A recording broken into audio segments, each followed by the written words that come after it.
नमस्कार प्यारे बच्चों, कैसे हैं आप सब। आइए आज का हमारा टॉपिक है संख्या एवं संख्या प्रणाली। इस वीडियो को अंत तक जरूर देखिएगा और देखते देखते आपको पूरी बात समझ में आ जाएगी कि कौन कौन सी क्या क्या संख्याएं होती है। हमारा टॉपिक क्या है? संख्या एवं संख्या प्रणाली। तो संख्या एवं संख्या प्रणाली में हम आज जानने वाले हैं संख्याएं, कौन कौन सी संख्याओं के बारे में हमारे पेपर में आने वाला है, उन सभी के बारे में मैं आप लोगों को बताने वाला हूँ। तो सबसे पहले नंबर पर देखते हैं अंक। क्या है? अंक। उसके बाद है प्राकृतिक संख्या, फिर पूर्ण संख्या, सम संख्या, विषम संख्या, अभाज्य संख्या, भाज्य संख्या, सह अभाज्य संख्या, जुड़वा अभाज्य संख्या, क्रमागत संख्याएं, पूर्णांक संख्याएं। ठीक है, तो आपके पेपर में आने वाले हैं, हम उन्हीं संख्याओं पर चर्चा करेंगे।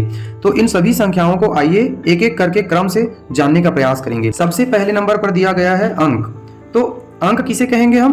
तो अंक जिनकी सहायता से संख्या बनाई जाती है उन्हें हम अंक कहते हैं। फिर से बोलो विद्यार्थियों, जिनकी सहायता से संख्या बनाई जाती है उन्हें हम अंक कहते हैं। अब यह देखेंगे कौन कौन सी है। 0, 1, 2, 3, 4, 5, 6, 7, 8, 9। ठीक है, यानी कुल 10 अंक होती है। अगर आपके पेपर में पूछा जाए कि अंक कितनी होती है तो बताइएगा कितना? 10। तो जो ऑप्शन में 10 रहेगा उसी में आप गोला लगाएंगे। कौन कौन सी अंक है आप समझ गए ना। हाँ, आगे देखते हैं प्राकृत संख्याएं, है ना। तो 1 से शुरू होने वाली सभी संख्याओं को प्राकृत संख्या कहते हैं। ठीक है, तो जैसे 1, 2, 3, 4, 5, 6, 7 ऐसे ऐसे ऐसे ऐसे अनंत तक जाएंगे। ठीक है, तो ये है प्राकृत संख्या। याद रखिएगा, प्राकृत संख्या मतलब 1 से हम गिनती शुरू करेंगे और जहां तक जाएंगे वो सभी क्या है? प्राकृत संख्या है। ठीक है, अब आगे देखते हैं क्या? पूर्ण संख्या। तो पूर्ण संख्या किसे कहेंगे? प्राकृत संख्या में शून्य को शामिल करने पर वह पूर्ण संख्या कहलाता है। ठीक है, अभी हमने ऊपर में क्या जाना? प्राकृत संख्या क्या होता है? 1, 2, 3, 1 से लेकर शुरू करने वाली सभी संख्याओं को हम क्या कहते हैं?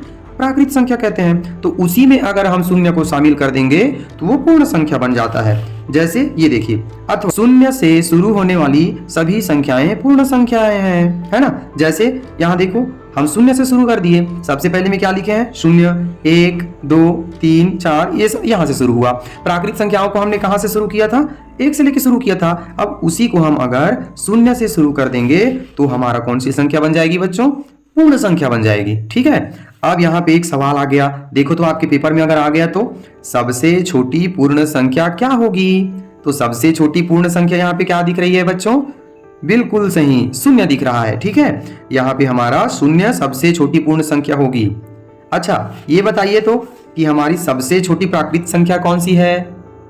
बिल्कुल सही, 1। ठीक है, इसी प्रकार के आपके पेपर में सवाल आने वाले हैं। ठीक है, सम संख्या। तो सम संख्या किसे कहते हैं? वे सभी संख्याएं जिसमें 2 का पूरा पूरा भाग चला जाता है सम संख्या कहलाती है। ठीक है, तो सम संख्या देखो कौन कौन सी है? 2, 4, 6, 8, 10, 12, 14, 16 और ऐसे अनंत तक। तो वे सभी संख्याएं जो 2 से पूरा पूरा भाग चला जाए या कट जाए। जैसे 2 को हम क्या करेंगे? 2 से अगर भाग देंगे तो चलो 2 को 2 से भाग देके देखो तो 2 एकम 2, यहाँ पे क्या हुआ? 0 बच गया। कुछ शेषफल बचा क्या? नहीं। वैसे ही अगर हम 12 को 2 से भाग देंगे तो 12 को 2 से भाग दो, 2 छक्के 12, तो ये भी हमारा पूरा कट गया। शेषफल बचा क्या? नहीं। तो ये भी हमारी क्या है? सम संख्या है। ठीक है, ये भी हमारी क्या है? सम संख्या है। अगर मैं मान के चलो, अगर मैं 11 को भाग दूंगा 2 से, है ना, तो 2 से भाग देके देखो, 2 पंचे 10। अब हम घटाएंगे 11 में 10 को तो कितना बचेगा?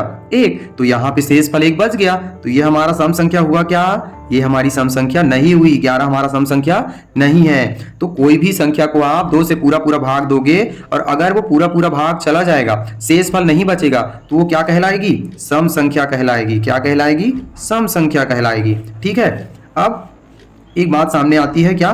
दशमलव वाली संख्या सम संख्या नहीं कहलाती है। 0.25, है ना, 3.4, 6, इस प्रकार की अगर कोई संख्या है तो वो हमारी सम संख्या नहीं कहलाएगी। ये सम संख्या नहीं है। ठीक है, अब चलो एक प्रश्न हल कर लेते हैं। प्रश्न क्या है? सबसे छोटी सम संख्या कौन सी होगी? चलो तो बताओ, सबसे छोटी सम संख्या कौन सी है? वेरी गुड, 2 है हमारी सबसे छोटी संख्या। सम संख्या को पहचानने के लिए आपको एक ट्रिक बताऊं। अगर किसी संख्या की इकाई में 0, 2, 4, 6, 8 आता है तो वो सभी संख्याएं सम संख्याएं हो जाएंगी। क्योंकि देखिए, अगर किसी संख्या की इकाई में 0, 2, 4, 6, 8 आता है तो आप समझ जाना कि वो सभी संख्याएं सम संख्या है। जैसे यहाँ पे लिख दिया मैं क्या 58। अब इनको 2 से भाग दे के देखो तो 2 दूनी 4, 1 बचेगा, 8 को उतारेंगे, 2 नियम 18, ये पूरा कट गया। ठीक है, तो अगर किसी संख्या की इकाई में आपको 0, 2, 4, 6, 8 दिखे, मतलब आपको भाग देने की जरूरत नहीं है, आप जान जाएंगे कि वो सम संख्या है। ठीक है, इसको याद रखना, इसको अपनी कॉपी में नोट करके रखना। ठीक है, आगे चलते हैं। विषम संख्या, क्या विषम संख्या? तो विषम संख्या किसे कहेंगे? वे सभी संख्याएं जिसमें 2 का पूरा पूरा भाग नहीं जाता वरन 1 शेष बच जाता है, विषम संख्या कहलाती है ना। एकदम अगर आप सम संख्या को समझ गए तो सम संख्या के जस्ट उल्टा क्या हो गया? विषम संख्या हो गया, है ना। तो विषम संख्या कौन कौन सी है हमारी?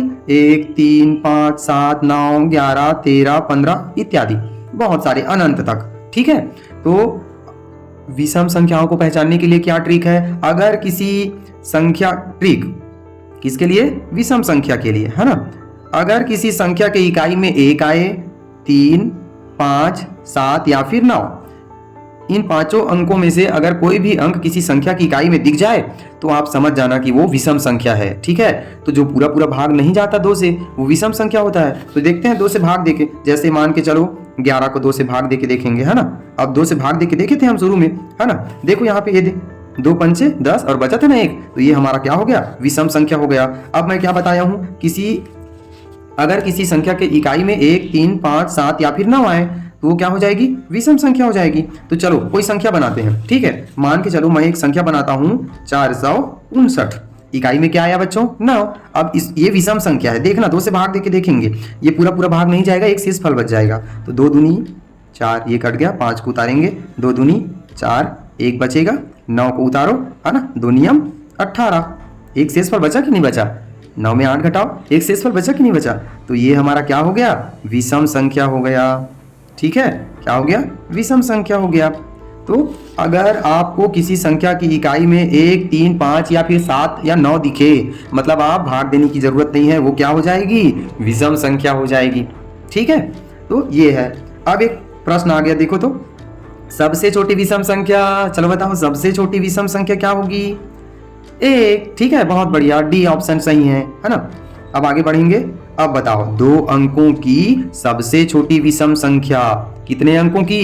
2 अंकों की, है ना। यहाँ पे हमने क्या देखा? देखो तो ध्यान से देखो तो लाइन से, 1, 3, 5, 7, 9, 11, 13, 15, यहीं पास देख लो, यहाँ से लेके 1 से लेके 9 तक के हमारे पास क्या है? एक एक अंक में है। लेकिन जैसे ही 11 में पहुंचेंगे तो ये क्या हो गया? 2 अंक हो गया, और ये हमारी इससे बड़ा संख्या क्या हो गया? 13। तो हम विषम संख्याओं में 2 अंकों का सबसे छोटी विषम संख्या किसे मानेंगे? 11 को मानेंगे। वेरी गुड, 2 अंकों की सबसे छोटी विषम संख्या कौन सी है? 11। अब आगे देखिए, अभाज्य संख्या क्या है? अभाज्य संख्या। तो अभाज्य संख्या किसे कहेंगे? 1 को छोड़कर वे सभी संख्याएं जो 1 और स्वयं से कटे उन्हें हम अभाज्य संख्या कहते हैं। ठीक है, यहाँ पे क्या हुआ? 1 और स्वयं से कटने वाला। ठीक है, तो अभाज्य संख्या के लिए क्या करेंगे? इनका गुणनखंड निकालेंगे। तो 2 का गुणनखंड क्या है? तो 2 किससे किससे कट सकता है? या तो 1 से कटेगा या तो स्वयं से कटेगा। 1 दूनी 2 और 2 एकम 2। ठीक है, अब 3 को देखो तो 3 का गुणनखंड निकालेंगे तो 3 कौन कौन सी संख्या से भाग चला जाएगा? या तो 1 से जाएगा या तो फिर खुद से जाएगा, 3 से, 3 एकम 3। ठीक है, अगर मैं, तो ये क्या हो गया? अभाज्य संख्या हो गया। अगर मैं 10 को बोलूं, किसको बोलूं? 10 को बोलूं तो 10 कौन कौन सी संख्या से भाग चला जाएगा? 10, 1 से जाएगा, 1 दहम 10। ठीक है, 2 से जाएगा, 2 पंचे 10, फिर 5 से जाएगा, 5 दूनी 10, फिर 10 से स्वयं से जाएगा, 10 एकम 10। तो 10 के कितने सारे गुणनखंड हो गए? 4 ठो गुणनखंड हो गए, 4 गुणनखंड है ना इनके। तो ये हमारा अभाज्य संख्या नहीं है। ठीक है, तो अभाज्य संख्या किसे कहेंगे? 1 को छोड़कर वे सभी संख्याएं जो 1 और स्वयं से कटे उन्हें हम अभाज्य संख्या कहते हैं। तो 2 भी 1 से कटेगा और स्वयं से कटेगा, 3 भी 1 से कटेगा, स्वयं से कटेगा, 5 भी 1 से कटेगा, स्वयं से, 7 भी, 11 भी, 13 भी 1 से कटेगा और स्वयं से कटेगा। ठीक है, तो ये हो गई अभाज्य संख्या। ठीक है, अब आगे देखेंगे क्या? हाँ, कौन कौन सी अभाज्य? देखो तो 2 का गुणनखंड 1 2, 3 का गुणनखंड 1 3, है ना, 5 का गुणनखंड 1 5, 7 का 1 7, 11 का 1 11, 13 का 1 और 13। मतलब इन संख्याओं के कितने गुणनखंड है? सिर्फ 2 ही गुणनखंड है। यहाँ कितने गुणनखंड है? 2 ही गुणनखंड है। तो अब बताओ सबसे छोटी अभाज्य संख्याएं कौन सी है? तो सबसे छोटी अभाज्य संख्याएं हैं 2। अब आगे देखो, अब उसका उल्टा भाज्य संख्या। तो अभाज्य संख्या में क्या हमने जाना था? तो जिनके जो एक को छोड़कर एक और स्वयं से ही कटता है उसे अभाज्य संख्या कहते हैं। तो भाज्य संख्या किसे कहेंगे? तो वे संख्याएं जो एक व स्वयं के साथ और भी अन्य संख्या से कटे वे संख्याएं भाज्य संख्या कहलाती है। जैसे ये 10 को हमने देखा था, ठीक है। तो जो 2 के साथ एक और स्वयं के अलावा और भी अन्य संख्याओं से भाग जाएगा और भी कटेगा, वो सभी क्या कहलाएगी? भाज्य संख्या कहलाएगी। क्या कहलाएगी? भाज्य संख्या कहलाएगी, ठीक है। जैसे 4 किससे किससे कटेगा? 1 से भी कटेगा, 2 से भी कटेगा, 4 से भी कटेगा। एक और स्वयं के अलावा 2 से भी कट रहे हैं ना, इसीलिए ये क्या हो गया? भाज्य संख्या हो गया। 6 का गुणनखंड क्या है? तो 1 2 3 6, 3 दूनी 6, 6 एकम 6। एक और स्वयं के अलावा और भी इन संख्याओं से कट रही है ना, इसीलिए क्या हो गया? भाज्य संख्या हो गया। देखो ये 4 का गुणनखंड, 6 का गुणनखंड, 8 का गुणनखंड, 9 का गुणनखंड, 10 का गुणनखंड, है ना। इन सभी में गुणनखंड एक और स्वयं के अलावा और भी हैं, ठीक है। अब यहाँ देखो सबसे छोटी भाज्य संख्या है। सबसे छोटी भाज्य संख्याएं कौन सी है? तो 4 है, क्योंकि 2 तो अभाज्य हो जाएगा, 3 भी अभाज्य है, 1 भी अभाज्य है। तो हमारे पास भाज्य संख्या में सबसे छोटी संख्या कौन सी है? 4 है। फिर 4 से इन लोग क्या हो गए? बड़े हो गए। अब देखो सह अभाज्य संख्या क्या है? सह अभाज्य संख्या। तो सह अभाज्य संख्या किसे कहेंगे?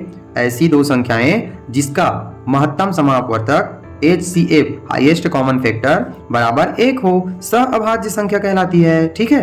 तो यहाँ संख्या जैसे 2 संख्या दिया है 23 और 14, तो उसका महत्तम समापवर्तक कितना है? 1 है। तो ये हमारा क्या हो गया? सह अभाज्य संख्या हो गया। जैसे यहाँ पे 8 और 11 है, 7 और 9 है, 3 और 5 है, ठीक है। तो महत्तम समापवर्तक कैसे निकालेंगे? तो महत्तम समापवर्तक निकालने के लिए क्या कहते हैं? जैसे हम इसका निकालेंगे, किसका? 8 और 11 का, 8 और 11 का, ठीक है।